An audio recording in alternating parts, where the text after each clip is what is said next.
ya hii nchi yetu ya Kenya.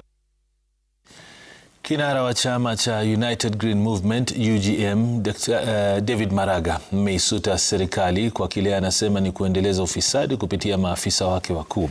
Akizungumza mjini Voi katika kaunti ya Taita Taveta, Maraga anasema sakata ya hivi punde ya shilingi bilioni 11 ya uwanja wa Talanta ni ishara tosha serikali haijajitolea katika vita dhidi ya ufisadi.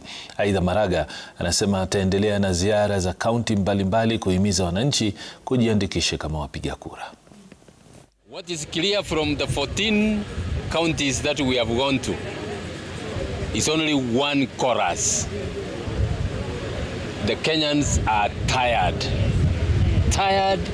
of the looting of public resources. Wakenya wamechoshwa na wizi wa mali ya umma. Wanataka hiyo ikomeshwe mara moja. Angalau kuhamasisha watu wa Taita Taveta kukata kura.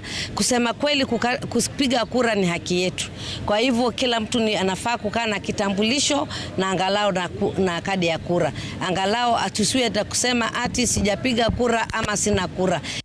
Na tunazidi kusafiri nchi nzima tukihamasisha wananchi umuhimu wa kuchukua kura na kuwa na vitambulisho mapema, ili tusizembee kubadilisha serikali hii ambayo inatusumbua. Baada ya